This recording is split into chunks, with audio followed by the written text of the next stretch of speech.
Ladies and gentlemen, boys and girls, welcome. It is League Online. That is Mark. My name's Eric. It's your favorite time of day, time of week, time of month, because it's Global Power Rankings, and we got a lot of shakeups, especially towards the top end of the list this week. Yeah, it's been surprising that with as much dysfunction from some of our usual, or at least from the spring champions from the regions that we've seen, haven't really played to the level that they were as far as in spring, or to the nearly to the form that they had before. And it's surprising that it's taken this long to see a couple of them take some big hits in our power rankings, but at the same time, a couple of them holding strong and steady, proving their power and climbing up the rankings. Yeah, and we've had G2 and FPX middling around outside of the top 10 for a while, but now it's some of the boys at the top who are underperforming, something I didn't expect to see a couple of weeks ago. But we start 20-11, where always is the biggest shift. You got a never-ending rotating door of teams coming in and out of the top 20. It's only one new squad that makes the list this weekend. We have Fnatic, definitely not in the top 20 after what we saw in week 7. So they're long gone. SK remains. They move up a spot to 19 because LGD, they're dropping quite a bit down to number 20, and a lot of that happens when you get 2-0'd by LNG, one of the worst teams in the LPL, and it was a stomp. Yeah, it was not a good stomp in the favor of LGD on that side, being on the receiving end of said stomp. Look, this is a team that we've been excited about, myself personally, of course, having Peanut on the roster, lots of excitement seeing this team find some level of success. And yes, for the first time in many years, they've locked up a playoff spot. They've locked up one of the spots in this elite playoffs that we're going to have for the LPL with so many strong teams. But at the same time, you got to knock points off for the fashion that you lost this week. Yeah, and I mean, even before that, they struggled to beat Billy, who's even worse than LNG. They took 3 games to do that. So yeah, they moved down 6. It's a big drop down. They're still in the top 20, and as you mentioned, they are headed to playoffs in the LPL. Doesn't mean you favorite them in some of these matchups. RNG, they make it back onto the list. They've been a team that's jumped in and out of the top 20. They're currently outside looking in on the playoff picture, but anytime you're 2-0ing top eSports, you got to put some respect on your name. Right, and we'll talk about this a little bit, of course, later, about where top eSports will land in our power rankings, because, of course, if you've been paying attention, you know that they're coming up in the power rankings, even considering a bit of a slump. But this is part of it. This is part of that slump, was RNG coming out strong and smashing to a 2-0 victory against the top esports squad. There are still a lot of issues that can be fixed, a lot of things to clean up with the play from RNG when you watch their games. But at the same time, you said it, they're right on that bubble. They are one of those squads that provide you enough intrigue that you would, you could take a chance on them in the playoffs and they might be able to do some damage. But at the same time, I'm not the one betting on them getting there right now, because there still is some business to take care of. Yeah, and they do have the remaining schedule is BLG and Rogue Warriors, which is a really good chance of going 2-0 there. And they're probably going head-to-head with World Elite for that final spot. World Elite's last match is top esports. So the schedule heavily in the favor of RNG if they want to do something. A Freak of Freaks moved down a spot to 17. They got absolutely pumped by Dragon X. They 2-0'd Hanwha Life. That's just the Afrika story. They seem kind of locked in to these spots in the power rankings. But the other big drop and the big news is, of course, Cloud9. They're not in the top 10 anymore, Mark. And right now, they're honestly lucky to be hanging out in the top 20. And if things keep going the way that it has been, 2-5 in the second round robin, they're going to be ousted soon. They're lucky that the power rankings come out early in the week, because I say you give it 1, maybe 2 more days towards the LPL, maybe that first bit of action for the week in the LCK, and you might see some of these squads leapfrogging Cloud9 outside of the top 20. It's been quite a fall, and look, we've been ones, to being like, okay, careful guys. They're still very good. I still believe that they're very good. They're still going to get, and still should get, to that spring level of play. But it is definitely time to acknowledge and realize that they're not playing at that level now. They're not close to playing at that level now. And the problem for them specifically, other than just outside of their own issues, which are things that need to be addressed, we've talked about the remaining play in the LCS has brought itself up to a different level than it was at before. And that's where you're finding that some of these mistakes that maybe could have been looked at in the past or in the prior are being exploited right now. And I've seen some rankings where now, because TSM also had that win against Cloud9, that TSM's immediately in the top 20 ahead of Cloud9. One game's not enough for me to be doing that. I will put the respect on one of the other teams in Team Liquid, who you talked about the competition stepping up in North America. That's true to some regard. I still have tons of questions for TSM. But Team Liquid, I mean, winners of 10 of their last 11. They beat Cloud9 a couple of weeks ago. They definitely look like the best team in NA right now, which is why they're a spot ahead of C9. Yeah, we've been waiting for someone to step up, be that other competitor to C9, and Team Liquid has definitely done that this summer split. They certainly have shown us, after getting rid of and losing at the same time, pretty much Doublelift for Tactical. Again, we always talk about Core, JJ, and Jensen with Team Liquid, but it's so important to talk about what they've done is exactly why they are these players, why they are these front runners for the MVP this split. They have done an incredible job this split with Team Liquid and turning around. And again, especially Core JJ alongside Tactical, getting it done in that bottom side. I love what I've seen. And one of the big boys in EU starting to get their turnaround going is G2. They had another 2-0, and it was just like old times, going up against Fnatic and smashing them. That's the G2 we're accustomed to seeing. Yeah, I was a little bit more of what G2 needed to get under their belts. And look, again, what we saw the entirety of the weekend from G2 is that continuing trend of looking like they're getting back into form, back towards the G2 that we have seen in the past, that dominating force that they can be in the LEC. But again, kind of towards the Cloud9 point as far as North America's bar stepping up. Throughout the entirety of spring and summer, we've seen the bar continuously raised in the LEC for what it's going to take to be not only a playoff team, but to be a top level team. G2 is answering that, yeah, we're going to be able to step up. We're going to be able to fight and push back against the talent that has emerged in our region. Can't say the same, obviously, for Fnatic on the flip side of that matchup. Ooh, no, Fnatic is still working on that turnaround. But, I mean, Cloud9, you're talking about a split and a half, basically, of dominance, utter dominance. G2, you're talking about a year and a half of pure dominance in the LEC and also internationally. So the standard is a little bit higher for G2, but that being said, they do climb 4 spots this week to 14. You have World Elite at 13, which is...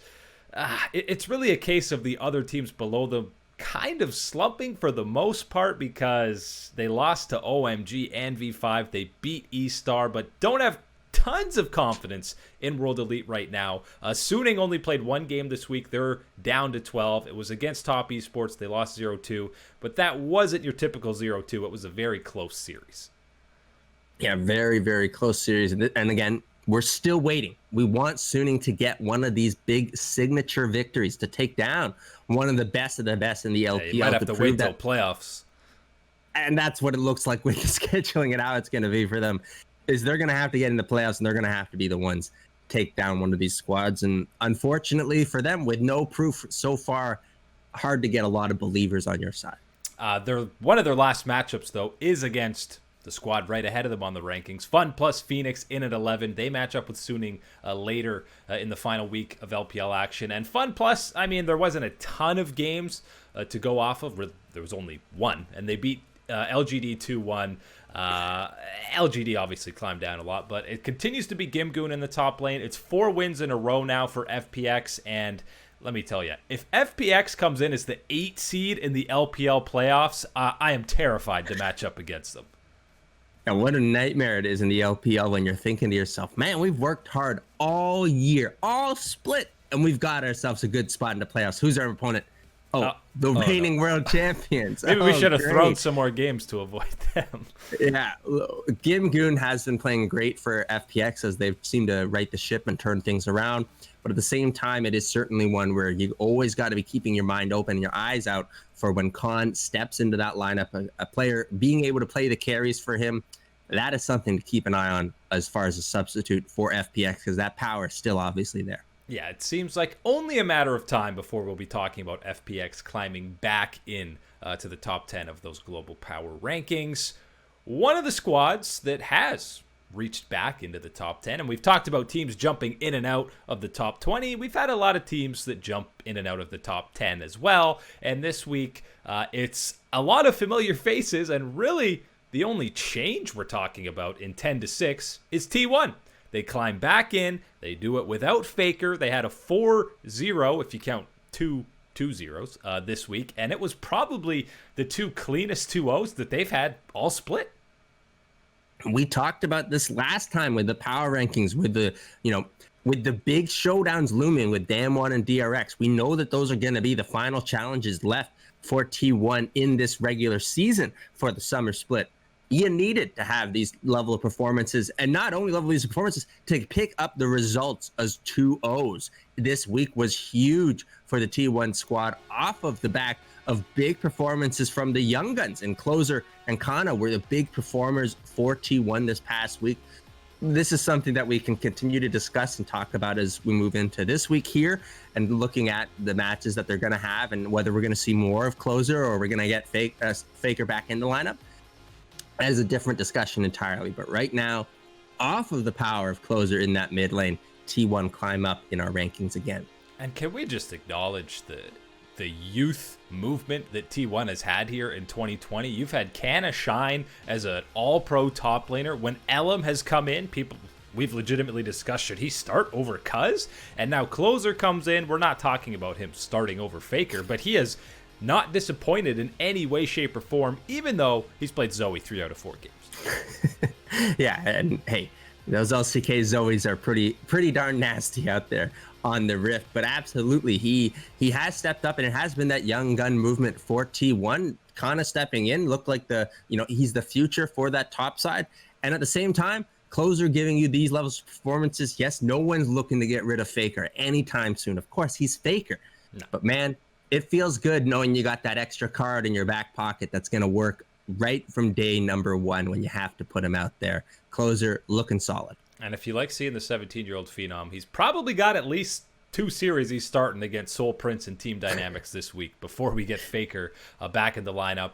9 and 8, it's the same old. It's Rogue and Mad Lions. They seem to be locked together, like they have some kind of deal. Oh, you're dropping a game here? Okay. Yeah, we'll do the same. Let's just stay tied at first place. They both went 1-1. You still give Mad Lions the edge. They're still the 2 best teams in Europe. They're not dropping. They're not climbing. They're just hanging out. The difference here, when you look at one of the top level teams in the LEC and then in the LCS losing a game, it's a totally different world when you're looking at what's been going on and who they're going up against. And as much as we talked about the level of play rising in the LCS across the region, it's got to rise a lot more. It's got to rise a lot exactly. more. It's going to take some more time and some more positives going through to get there, because right now, LEC's got it. And when you're looking at Rogue and you're watching Mad Lions and you see them drop games to these teams pushing towards what would be usually the bottom of the table, the things like Schalke, like a Vitality, you're not coming away going, man, that really sucked for Mad Lions or Rogue. You're coming away from it thinking, man, that was some really good play from Schalke, really good play from Vitality to get through. A different story at the top, even with 1-1 on the week for those 2 squads. Yeah, and it's more like that definitely for the Mad Lions one. That Vitality match was crazy. Vitality played super well. SK against Rogue.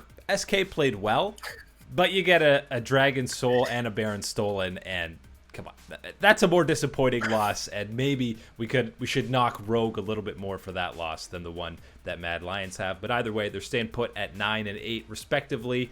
Also staying put at number 7 is Victory 5, and this is where you might say, what?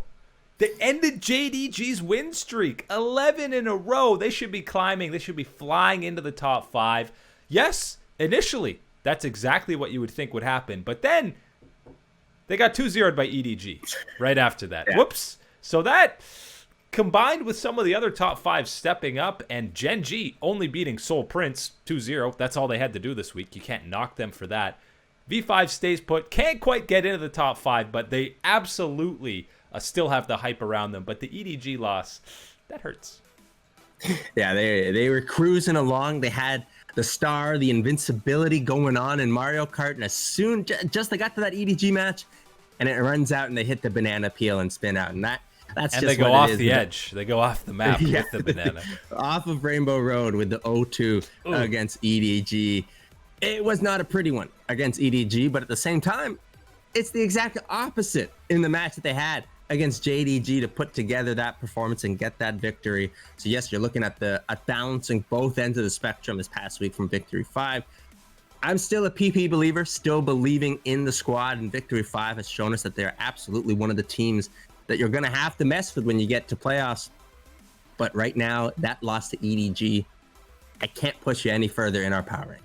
And Mole is quietly climbing into that upper echelon level of mid laners in the LPL, which we know is incredibly stacked with talent. But he has had a fantastic split overall for V5.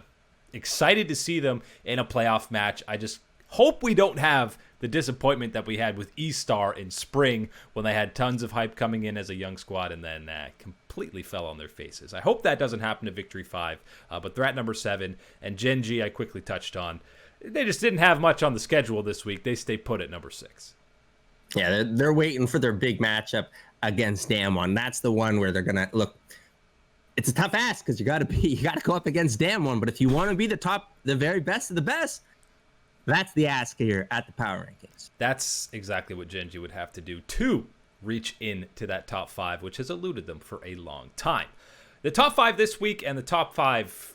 Really, the whole split, there hasn't been tons of change in the top 3. It's been relatively consistent. Well, it all changes now. It all becomes a little bit of a different journey because we had 3 LPL teams sitting pretty in the top 5 for a couple of weeks now, but there were upsets galore across the map. And we start with number 5, who is DRX. They move down. They stay within that top 5. And of course, the main reason they're dropping a spot is the absolute massacre that they took at the hands of Damwon. And to their credit, they bounced back and pumped Afrika 2-0. That's why they're not moving more than one spot. But Damwon absolutely annihilated them, and that's why, spoiler, Damwon has climbed a few spots. You can't not acknowledge them anymore, Mark. It's absolutely insane what they've been doing this entire split, and they do it against the number 1 team in the LCK. Okay, they deserve to climb. Hey man, even K-pop stars are recognizing the power that this squad has put together. Damwon putting on the Showmaker jerseys. That's how you know my man's a star. Normally that type of treatment, that's reserved for Faker. My man Showmaker getting K-pop idols wearing his jersey. That's how much they've been popping off. The strength that they have shown this split again, and especially in that match against DRX. A real treat to get to watch them play the way that they have in the LCK, and the way that they've grown. This is something that we were hard on them for in the spring, not seeing that growth that we wanted to see, not seeing that step forward from your trip to Worlds. That's what we wanted, is that step forward, that growth. We didn't see it in spring. Now you're seeing it. Now you're seeing it pay off, and it has continued to pay off week after week for Damwon as they climb even higher in our power ranking. Showmaker's KDA is north of 16. 16 for the whole split. I know Chovy's the 100 KDA man. Yeah, this ain't week number 1, week number 2 for Chovy. This is a lot of weeks in, guys. Yeah, we're going into week 8. And this guy's KDA is 16. And the jungle numbers for Canyon, I think Showmaker and Nuggery always steal the headlines. Canyon has clearly been the best jungler in Korea this whole split. And again, talking about stealing the headlines, if Canyon has been one of the better junglers, at the same time, Barrel down in the bot side has been a fantastic support this split, not getting the recognition because, of course, you and I know everyone loves to talk about Barrel. And when we're talking about Barrel, it's about his Alistar support. Haven't really been seeing that this split, if you haven't noticed, and it's not been a problem for Damwon down in that bottom side. And again, that is one of those areas that people talk about being weak. Barrel has done fantastic for them. And look, all across the board, Damwon have been so phenomenal this split. It's nice to finally get to reward them here. And of course, with that victory over DRX, to put them as the top Korean team in our power rankings. And Ghost is good on Senna. Shout outs to Ghost. He's been good for them. Obviously an improvement over Nuclear. Number 4 this week is JDG. They moved down a couple of spots, and that's because the win streak is snapped. Pretty harsh standards that you have an 11-game win streak. You lose one series and you move down a couple of spots. That's because Damwon absolutely deserves to be ahead for what they've done all split. JDG are still one of the best teams in the world and one of the favorites to, well, win back-to-back titles for them, but at least win here in summer.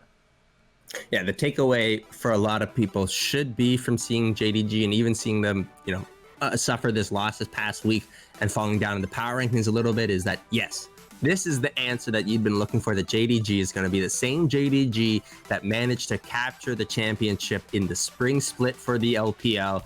They're going to bring that level of play. It's not a fluke. It's not a one-time type of deal, as we've talked about many times. You're going to see it. And you've seen it so far this summer split, picking up that 11 win streak, and you're going to keep seeing it because I know this JDG squad's going to bounce back strong after this loss. Yeah, absolutely. And they're going to be one of the scary matchups in playoffs. And Top Esports are also going to be one of the scary matchups in playoffs. They're in at number 3. I didn't think it could happen, Mark, that they get popped out of that top spot for all of summer. I mean, all it takes is going 0-2 versus RNG. You had the 0-2 versus IG, and not convincing 2-0 versus Suning, and then 2-1 versus eStar, where they got smacked in the first game by eStar. And I was getting a little bit worried, to be honest. And Jackie Love has had some games that are a bit of head scratchers lately, where he's frontlining a little bit on the Ashe. He's just playing a little bit too far forward. Yeah, that's one of those ones that you're going to have to be watching for, because again, this isn't, and not in anywhere close to. We knew it. This is why Jackie Love wasn't signed at the beginning, because man, he stinks. No, get out of here, man, with that attitude. Yes, he has struggled. Yes, my man's thinking that Ezreal and Ashe are a bit of a frontline tank champion for some reason recently. I mean, you build Frozen Gauntlet, so. Oh, yes, that's a different story. These type of things can be fixed, can be ironed out. You're looking at Top Esports, you're looking at the rest of this play, you're looking at the talent on this team.